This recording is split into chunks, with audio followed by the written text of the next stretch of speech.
Good evening, Mr. Zakir Naik. My name is Gulab Chand Vishkarma, and I have a question. Bakrid is very Kareeb, very near this time, and the Muslim faith believe that on the occasion of Bakrid, they sacrifice the goats, buffaloes, and cows, and all that.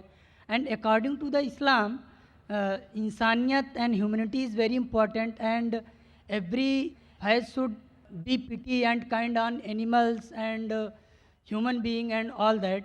Then if they believe in this, then why they give the sacrifice of goats, cows and buffaloes on the occasion of Bakrid? Whether they should do it, whether it is in favor of humanity or insaniyat. Brother asked a very good question, that why are we sacrificing goat on Bakrid?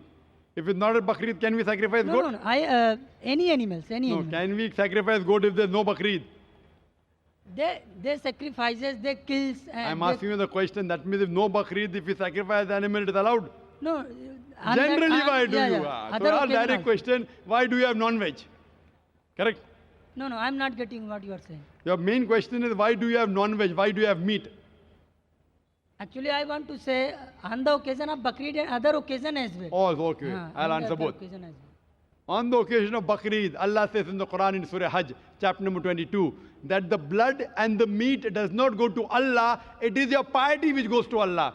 So unlike other religions, in other religions when they sacrifice the goat and keep it in the altar in the name of deity. And who eats? God Almighty eats. In Islam, when we sacrifice, what do we do? 1/3 compulsory minimum we have to give to the poor people. 1/3 we have to give to the relatives and friends. 1/3 you can keep for yourself. So maximum you can keep is 1/3 for yourself. If you want to give full in charity also you can give. So when we are sacrificing, what are we doing? We are benefiting the humankind. We are giving them food to eat.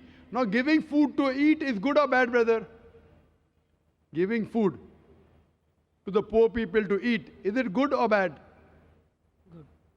In humanity, is it good or bad?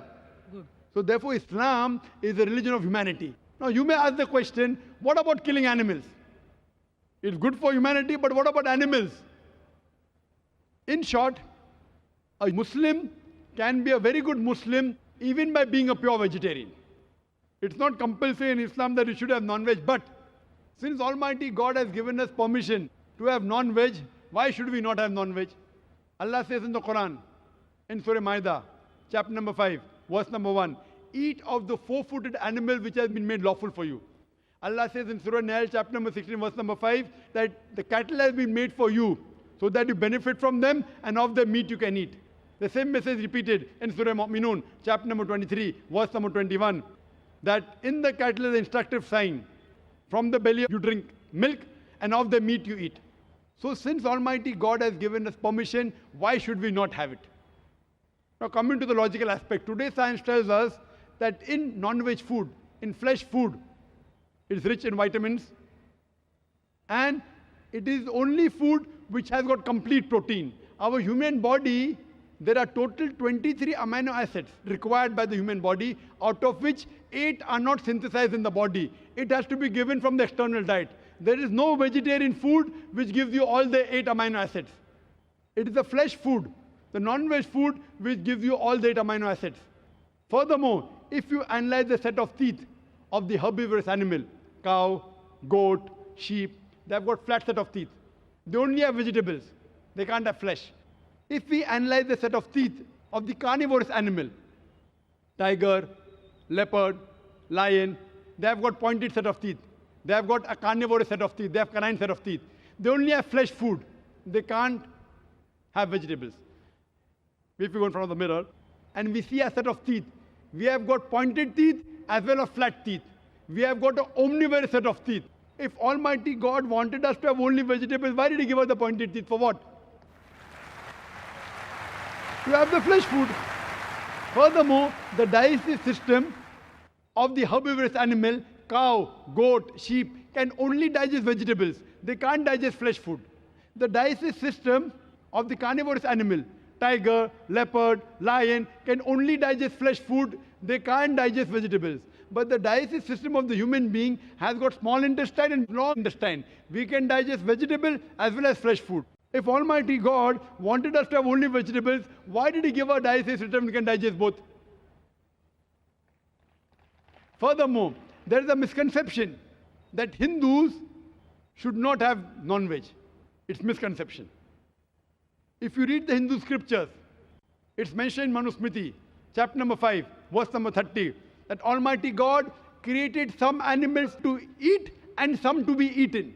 If you eat the animals that have been created to be eaten, you're not doing a sin.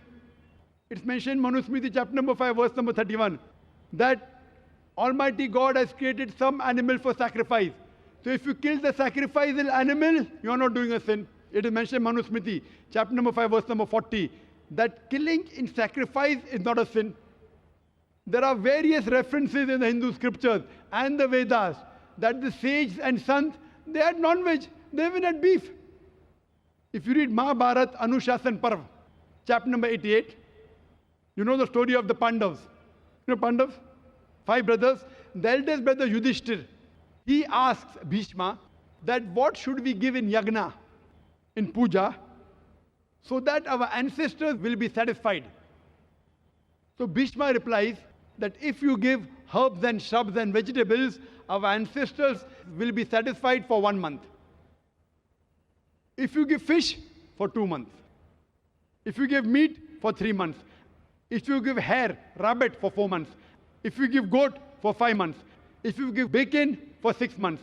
If you give birds, for 7 months. If you give deer, 8 months. And the menu continues. If you give buffalo, for 11 months. If you give cow, our ancestors will be satisfied for 1 full year. And if you want your ancestors to be satisfied inexhaustibly, give red meat of goat or a rhinoceros. Who says that? Bhishma to Yudhishthir. The full menu is there. Vegetables, fish, rabbit, goat, everything is there. Buffalo, cow. So even in Hindu scriptures, eating non-veg is permitted. It is many of the Hindus, because they were being influenced by other philosophies of ahimsa, they started practicing it. And these people who follow ahimsa, that's non-violence, not killing any living creature, if any human being can lead a life without killing living creatures, I'm for it. What they say, killing animal is a big sin because they're life. Killing life is prohibited. Today science is advanced and we have come to know that even the plants have got life. So by eating vegetables, you're killing life also. But the logic has changed. No, we understand that the plants have got life, but the plants can't feel pain. Therefore, killing a plant is a lesser sin as compared to killing an animal. For sake of argument, I agree. Today science tells us that the human ear can hear frequencies between 20 cycles per second to 20,000 cycles per second. Anything below and above we can't hear. Today science tells us that even the plant cries, but the human ear cannot hear.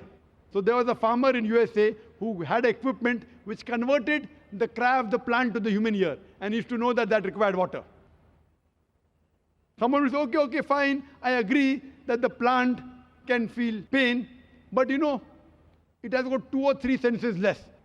Therefore, killing a plant is a lesser sin as compared to killing an animal which has got 5 senses. For sake of argument, I agree that plants have got 2 senses less as compared to the animal. I am asking you a question. That suppose your brother, God forbid, if he is born deaf and dumb, and when he grows up, someone comes and kills him. So will you go and tell the judge, me Lord, give the murderer less punishment because my brother, he was deaf and dumb? Will you say that? You will tell the judge, give him a bigger punishment. My brother was masoom. He could not hear, he could not speak. So in Islam, it does not work like that. 2 senses more, 2 senses less. Allah says in the Quran in Surah Baqarah chapter 2 verse number 168, eat of the good things we have provided for you. What is good, what is tayyib you can have. And furthermore, I personally have got no problem. If the non-Muslim don't want to have non-veg, I have got no problem. Personally. Only when they tell me it's a sin or you tell me it's against humanity, I give the reply. Personally, if the non-Muslims continue having vegetarians, good for me. If all the non-Muslims start having non-veg, then the price of mutton and beef will go high. Personally, I've got no problem.